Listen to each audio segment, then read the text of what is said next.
jamaah? Alhamdulillah. Baik, untuk jamaah yang baru bergabung, hari ini kita sedang membahas tema mau berkurban, jangan sampai salah arah. Masya Allah, tadi di segmen sebelumnya kita sudah membahas mengenai apa sih hukumnya kalau misalnya kita itu berkurban online. Lalu juga yang kedua, apa hukumnya kalau misalnya kita berkurban tapi patungan. Lalu yang ketiga juga berkurban diganti dengan uang atau mentahnya aja. Boleh nggak sih ini, Masya Allah. Tapi tadi nih masih ada satu pertanyaan saya yang belum dijawab nih sama guru kita Ustadz Syam. Ustadz, Afwan, mungkin ada yang baru bergabung nih jamaah di rumah Iya, nih. jadi hari ini kita bahas tentang kurban supaya nggak salah arah gitu nggak salah kan. arah karena masih banyak yang bingung juga Benar. mengenai kurban ini. Nah, tadi kan ada pertanyaan saya, mau berkurban tapi karena sekarang ekonomi lagi seret nih, boleh nggak sih berhutang dulu? Nah, ini penting nih, barangkali niatnya bagus nih pengen berkurban tapi uangnya kurang jadi ngutang dulu, boleh nggak? Bismillahirrahmanirrahim. Mohon penjelasan, Habib silakan, guruku Ustaz. Habib Iya. Uthman, Ustaz Bani, Mas Mikdad serta para guru-guru kami yang dimuliakan Allah Subhanahu wa taala, para alim ulama serta para orang-orang saleh yang insya Allah mempersiapkan dirinya untuk berkurban besok. Kembali kami menegaskan bahwa hukum berkurban itu adalah sunnah muakkadah atau sesuatu yang sangat dianjurkan. Bahkan Nabi SAW mencela, mengatakan jangan mendekati tempat sholat kami bagi mereka yang mampu untuk berkurban namun dia enggan untuk berkurban karena pelitnya, karena rasa kikirnya. Maka subhanallah, yang dimaksud dalam pertanyaan ini ada orang enggak pelit, malah dermawan, subhanallah. Dan orang ini juga subhanallah sudah berniat, berkeinginan untuk berkurban. Namun ternyata karena keadaan seperti ini, sesuatu yang tidak terduga, akhirnya dia terkena PHK dan uang yang dia siapkan untuk berkurban ternyata dipakai untuk keperluan yang lainnya yang mendesak, yang menjadi wajib baginya. Maka bolehkah dia berhutang? Boleh iya, boleh tidak. Nah, gimana Satu, tuh? siapakah yang boleh berhutang untuk berkurban? Ulama membolehkan berhutang bagi yang punya persiapan keuangan. Contoh, pas hari raya Idul Adha, pas masuk bulan Dzulhijjah tanggal 1, dia mau berkurban. Tapi ternyata tanggal gajiannya itu setengah bulan lagi. Atau tanggal gajiannya itu 1 bulan lagi. Atau duit proyeknya cairnya itu 3 bulan lagi. Maka kalau ada persiapan tersebut maka dia boleh berhutang. Boleh nggak saya hutang dulu onta atau saya hutang dulu sapi, saya hutang dulu kambing, saya mau berkurban tapi duit saya belum cair nih. Tapi udah tahu cara bayarnya nanti gimana Dia tahu, ya? dia punya persiapan Betul. untuk membayarkannya, maka dia boleh untuk berhutang. Dia punya duit, cuma ternyata uang itu belum ada di tangan dia. Kemudian yang kedua, siapa yang tidak boleh berhutang? Yang ternyata dia sudah punya hutang lama tidak dibayar-bayar. Hutang lama belum dibayar mau ngutang lagi. Hutang lama tidak dibayar-bayar mau hutang lagi. Atau nggak usah hutang lagi deh. Dia udah punya duit, nggak usah hutang buat kurban. Dia punya duit untuk kurban. Ini duitnya cukup untuk membeli kambing. Tapi ternyata dia punya hutang juga sebesar itu. Maka lebih duluan mana yang dibayarkan? Beli kurban atau bayar hutang? Lebih wajib untuk membayar hutang. Lebih wajib untuk membayar hutang dibandingkan untuk berkurban. Maka subhanallah, jika punya hutang maka bayarkan hutang terlebih dahulu. Karena yang diminta atau yang disyariatkan untuk berkurban adalah mereka yang mampu. Bahkan dalam kalangan Syafi'iyah dianggap sunnah muakkadah. Dari kalangan Imam Abu Hanifah mengatakan wajib bagi yang mampu yang menetap pada saat itu. Maksudnya saya misalnya netap di Jakarta, di tempat saya itu saya wajib untuk berkurban di situ kalau saya mampu. Ya kalau saya musafir nggak wajib, misalnya lagi jalan-jalan doang, misalnya ada di tempat itu maka itu tidak wajib. Maka subhanallah tetap hukumnya adalah sunnah namun membayar hutang adalah wajib. Ada juga yang dianjurkan berhutang. Gimana tuh Ustaz? Yang dianjurkan berhutang, dia punya uang untuk nanti menambal hutangnya. Betul. Tapi dia sangat menginginkan keutamaan kurban. Betul. Maka dia dianjurkan. Sama seperti orang yang mengejar keutamaan akikah di hari ke-7. Wah, Misalnya duitnya Allah. keluarnya hari ke-8. Betul. Wah, tapi gue pengen ngejar hari ke-7, maka disunnahkan dia berhutang. Masya Allah, ada juga ya berhutang yang disunahkan dengan kita tahu dulu nih hukum-hukumnya. Karena dia tahu Alhamdulillah. keutamaannya. Betul, gitu. dan kita udah tahu cara bayarnya juga, Masya Allah. Jadi untuk teman-teman mungkin jamaah yang ada di rumah, mungkin kebetulan sekarang nih kondisinya lagi susah, mungkin bisa cari solusinya dengan cari teman yang barangkali mungkin bisa patungan. Seperti tadi yang sudah dijelaskan, hukum patungan dalam Islam, dalam berkurban. Masya Allah. Baik jamaah nih, sebelum kita tanya lagi sama guru-guru kita, sebelum kita bahas lebih dalam dalam mengenai tema kita hari ini ada tayangan seekor sapi katanya bisa nangis nih. Aduh, Masya Allah. Makanya kita sama-sama saksikan tayangan berikut ini. Silakan. Insya Allah sapi ini menangis melihat temannya disembelih. Semoga menjadi berkah. Semoga menjadi korban yang terbaik ya.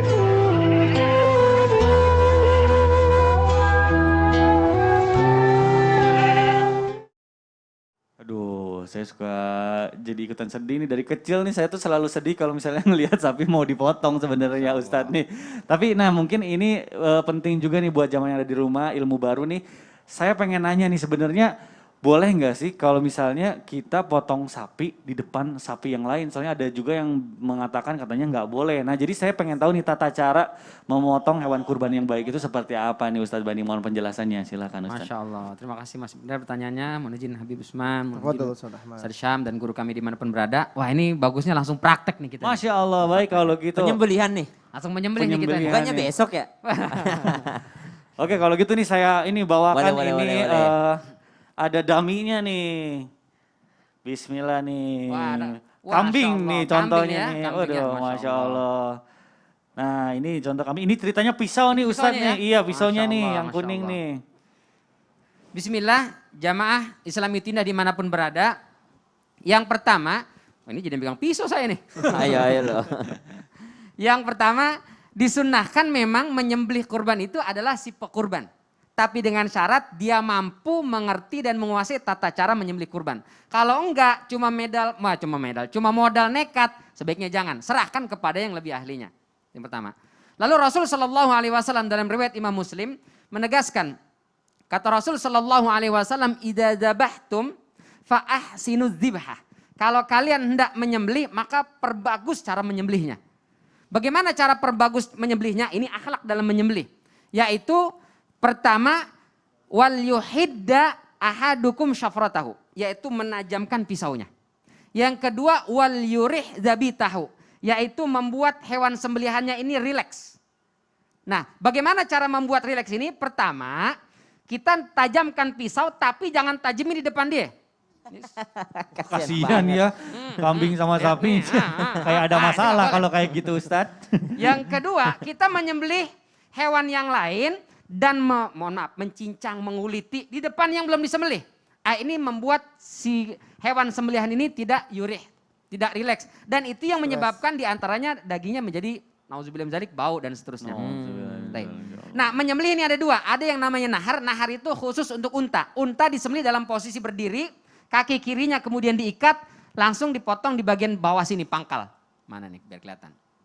Kalau unta, mohon maaf Ustaz Samir, bagian bawah pangkal. Kalau unta, namanya nahar.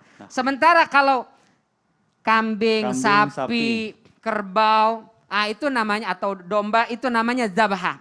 Itu yang disembelih adalah bagian atasnya. Bagaimana cara menyembelihnya? Yang pertama hewannya dibaringkan.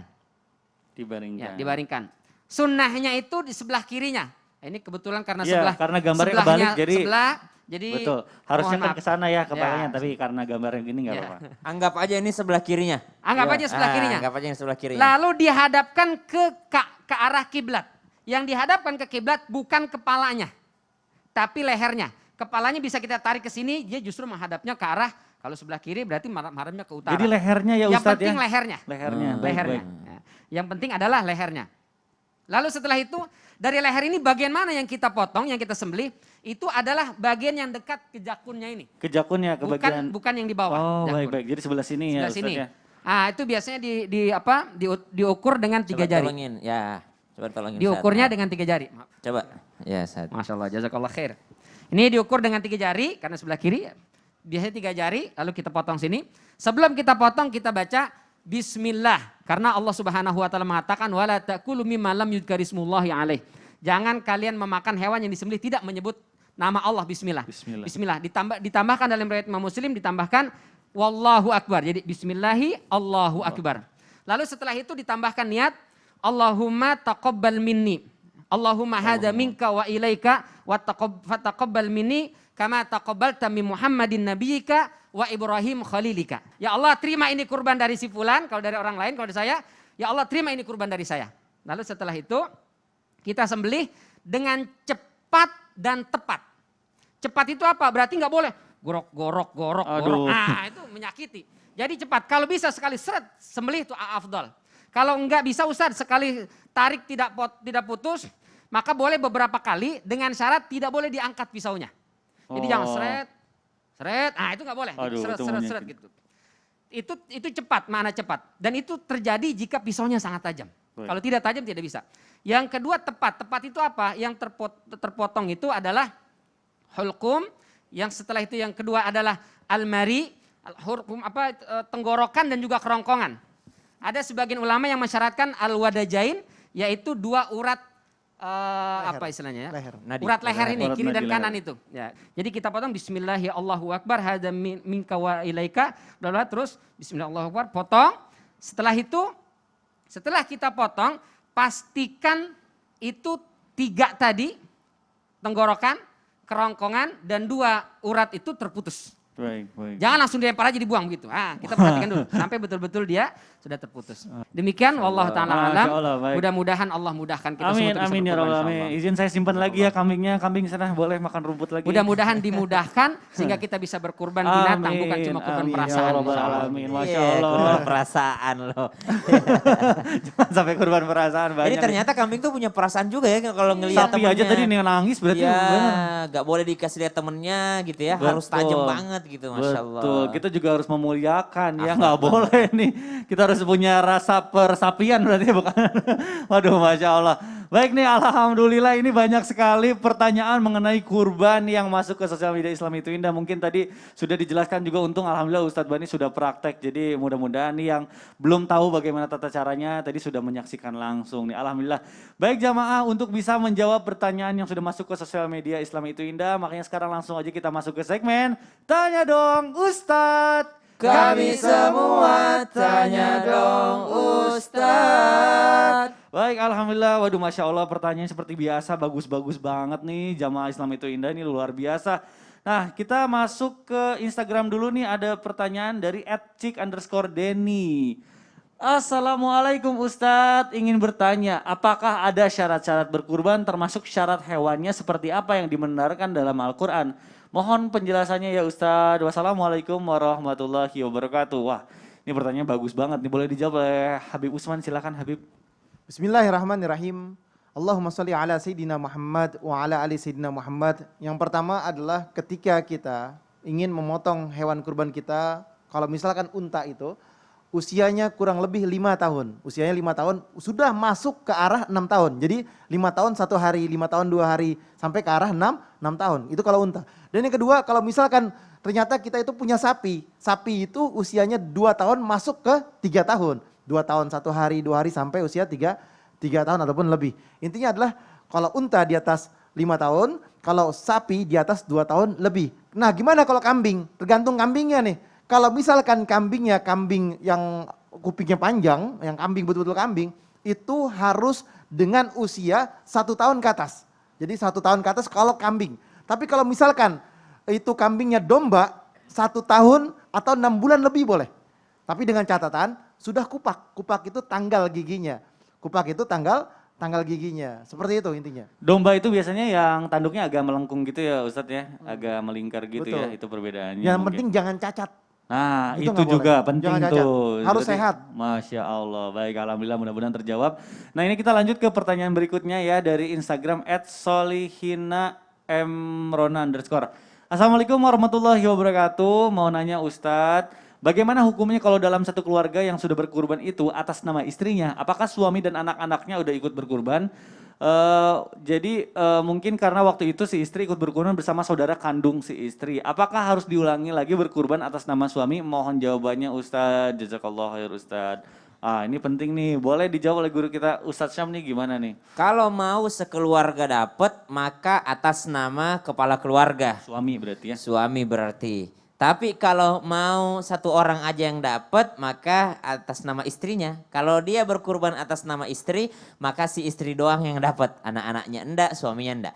Tapi kalau suami atas nama suami yang berkurban maka itu dapat semuanya sekeluarga. Jadi saran kami maka ketika nanti berkurban walaupun yang patungan adalah dari pihak sang istri, nanti mohon izin kepada saudaranya. Misal sang istri ngomong ke saudaranya, ini duit dari saya, tapi nanti pas nyembelihnya bilang atas nama suami saya.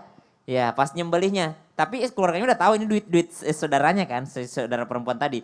Tapi nanti pas menyembelih bilang ini kurban atas nama suami saya. Supaya apa? Supaya saya juga dapat pahalanya, suami saya juga dapat, anak-anak juga mendapatkannya. Pertanyaan harus diulangnya mungkin nanti kurban selanjutnya. Atau besok nih insya Allah ya. Atas nama suami. Boleh kok, yang penting belum disembelih bisa ganti nama itu. Oh iya ya, sebelum disembelih masih bisa ganti nama ya. Jadi catatan alangkah baiknya menggunakan nama kepala keluarganya itu suami supaya dapat semua nih sekeluarga.